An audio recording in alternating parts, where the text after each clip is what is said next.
शिव का स्मरण करो।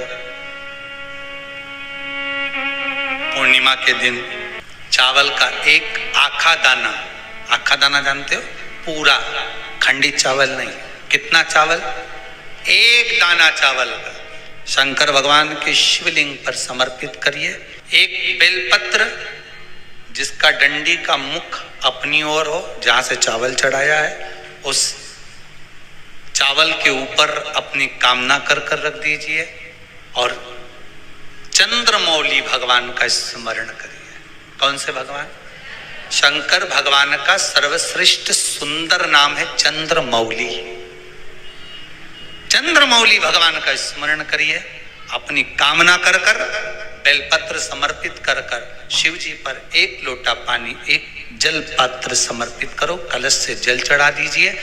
नैनों में वो जल लगाकर अपनी कामना कर कर वापिस घर को आइए। अगली पूर्णिमा आएगी, जो कामना करी है मेरा चंद्रमौली भोलेनाथ उसे पूर्ण कर ही देगा। क्या नाम हो गया? जम के बोलिए, वटकेश्वर महादेव। फिर से बोलो, वटकेश्वर महादेव। एक बात याद रखना, अगर हमारे व्यापार नहीं चल रहा हो, दुकान धंधा पानी नहीं चल रहा हो, दुकान पर 24 घंटे बैठो तो व्यापार नहीं होता, घर में लक्ष्मी नहीं टिक रही हो, पैसा नहीं आ रहा हो, तो बड़ के पेड़ के नीचे, पीपल के पत्ते के ऊपर, बड़ के पेड़ के नीचे की मिट्टी को गीला कर कर पीपल के पान पर, पीपल के पत्ते पर एक शंकर जी के शिवलिंग का निर्माण करो। क्या बनाना है? शंकर भगवान का शिवलिंग। शिवलिंग बनाकर उसकी बटकेश्वर महादेव के नाम से पूजन करो। 7 बार कच्चा दही चढ़ा दीजिए। उस दही को थोड़ा सा चम्मच में उठा लीजिए। उस दही को लाकर जहां तुम्हारा व्यापार है, जहां तुम कमाने के लिए बैठते हो, दुकान पर बैठते हो, उस दुकान पर उस दही से स्वस्तिक बना दीजिए।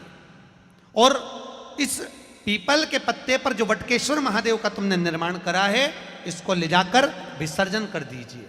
आपकी दुकान 3 महीने के अंदर धड़ाके से चलना प्रारंभ हो जाएगी महाराज। लक्ष्मी की कभी कमी नहीं आएगी।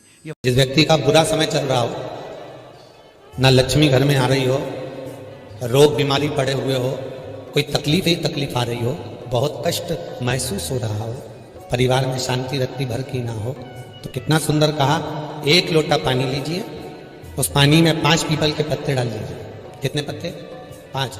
थोड़ी सी काली तिल्ली डाल लीजिए, थोड़ा सा हल्दी का गट्टा, हल्दी जो सूखी एक गट्टे में आती है ना, हल्दी की गांठ, उसका थोड़ा सा टुकड़ा उस कलश में डाल लीजिए। और जिस व्यक्ति का समय गड़बड़ चल रहा हो, लक्ष्मी नहीं आ रही हो, बीमारियां बनी हुई हो, दुख हो, तकलीफ हो, कष्ट हो, बस वो पानी को लेकर जाओ जिस व्यक्ति को ज्यादा कष्ट है, और पानी ले जाकर शंकर जी के ऊपर वो चढ़ा दीजिए। और जब शिव जी पे जल चढ़ जाए, वो 5 जो पत्ते आपने बेल उसके पीपल के डाले हैं, उस पीपल के पत्ते को उठाकर वापस अपने ऊपर जल का सिंचन कर लीजिए महाराज। आपको 3 दिन में अंतर मालूम पड़ जाएगा कि आपके कार्य बनना चालू हो जाएंगे और आप रोग से मुक्त होना चाहेंगे। कभी लगे गुरुदेव आज हमारे को बहुत थकान लग रही है, शरीर बेकार लग रहा है, सिर दर्द हो रहा है, शरीर में बेकार बहुत कष्ट उत्पन्न हो रहा है, पीपल के पत्ते की 5 पत्ते पीपल के थाली के अंदर रखो और उस पे भोजन करो। शंकर जी का कुंदकेश्वर महादेव का नाम ले। कौन से महादेव? एक बार जम के बोलिए, कुंदकेश्वर। कुंदकेश्वर महादेव का नाम लेकर भोजन करना प्रारंभ करो। 15 से 20 मिनट लगते हैं, हमारे टेबलेट खाने की जरूरत नहीं पड़ती। सिर दर्द बंद, शरीर कितना भी दुख रहा हो उसमें आराम लगना प्रारंभ हो जाए। कुंदकेश्वर महादेव का नाम सुख की अनुभूति कराता है, शरीर के रोग को मिटाने का। शंकर कह रहे हैं, माँ उमा से, माँ पार्वती से मेरा महेश कह रहा है, मेरा बाबा भोलेनाथ, मेरा बाबा विश्वनाथ, मेरा त्रिकालदर्शी कैलाशी अविनाशी कह रहा है कि हे पार्वती,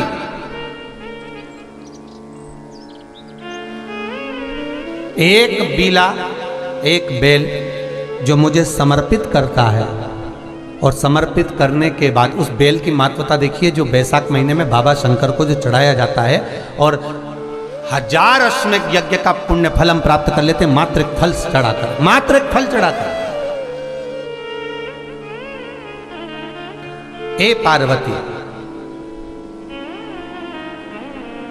संसार का मनुष्य जब मुझे वो बेलपत्र समर्पित कर, वो बेल का फल समर्पित करता है, पार्वती वो फल जो मुझे चढ़ता है, फिर मैं भले नर्मदा के जल से निकला हुआ कंकर शंकर क्यों ना हूं, फिर चाहे मैं गंगा के जल से निकला हुआ कंकर शंकर क्यों ना हूं, चाहे फिर मैं यमुना के जल से निकला हुआ कंकर शंकर क्यों ना हूं, चाहे मैं सरयू के जल से निकला हुआ कंकर शंकर क्यों ना हूं, चाहे मंदाकिनी के जल से निकला हुआ कंकर शंकर क्यों ना हूं, ए पार्वती फिर जो भी शिवलिंग पर वो बेल समर्पित होता है वो बेल उठाकर जीव अपने कार्य में ले सकता है। ये माँ उमा से कह रहा है। तो उस बेल की महत्वता जानेंगे। अब अपन उस बेल को जानने के लिए वापिस स्कंद पुराण में चले तो स्कंद पुराण में लिखा हुआ है कि जो बेल बैसाख के महीने में शंकर को चढ़ाया जाता है वो बेल का फल उठाकर रख लिया जाता है। बैसाख के महीने में उस चढ़े हुए, बाकी के आपको बेल का फल खाना हो तो बात दूसरी, पर चढ़ा हुआ जो बेल का फल है वो पूरा बैसाख नहीं खाना। बैसाख के बाद में अगला जो महीना आए उस महीने के अंदर उस फल के अंदर का गुर्दा निकालकर उसको सुखा लीजिए और सुखाकर जिस व्यक्ति को पत्थरी की बीमारी हो और जिस व्यक्ति को पेट में बहुत भोजन पचता ही नहीं है, पूरा शरीर पाचन क्रिया बेकार हो गई, उस व्यक्ति को केवल 7 दिन तक शंकर पर चढ़ा हुआ वो बेलपत्र प्रदान कर दीजिए। पत्थरी भी बाहर और पाचन क्रिया भी ठीक, जिंदगी भर तकलीफ नहीं। उस बैसाख में उस फल की इतनी महत्वता बाबा भोलेनाथ स्कंद पुराण, लिंग पुराण, नर्मदा पुराण, पद्म पुराण के अंतर्गत, शिव महापुराण के अंतर्गत वर्णन कर उसकी महत्वता है। वो बेल का फल साधारण नहीं हो सकता।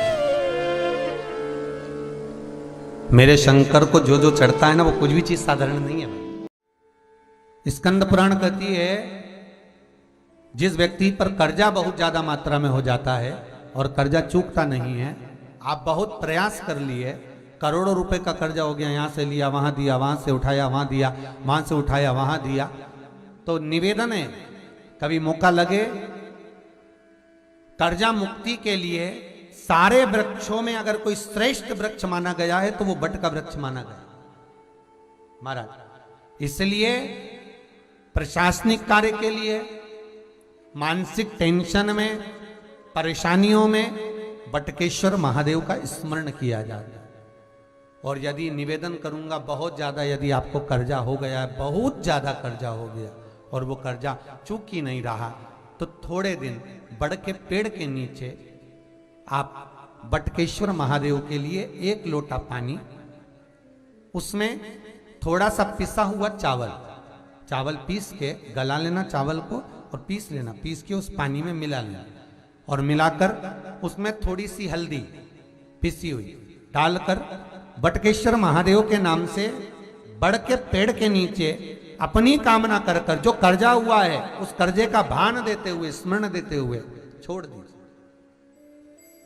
महाराज 2 या 3 सोमवार एक ही जगह पर करना, 3 सोमवार बाद वहीं से बड़ के पेड़ की थोड़ी सी जड़ उठा लाना और उस जड़ को एक कोई धागे में बांधकर या तो अपनी गले में डाल लो या अपनी जेब में पटक लो, उसको थोड़े दिन पटक कर रखना, लगभग 2 से 3 महीना पटक कर रखो। वो जड़ जैसे बड़ का पेड़ विस्तार होता है, पानी गिरे ना गिरे, जल वृष्टि हो ना हो, गर्मी पड़े ना पड़े, उसको कोई फर्क नहीं पड़ता, बड़ का वृक्ष आप रूप फैलता जाता, उसकी जड़ें अपने आप प्रबल होती है। उसी तरह ये बटकेश्वर महादेव कहीं से भी अगर जड़ आपके पास में रखी है 1 महीना, 2 महीना, 3 महीना तक, तो ये जड़ अपने आप लक्ष्मी को पकड़कर खींच कर लाती है और कर्जे से मुक्त कर देती है। बटकेश्वर महादेव का स्मरण सुख का देना हो।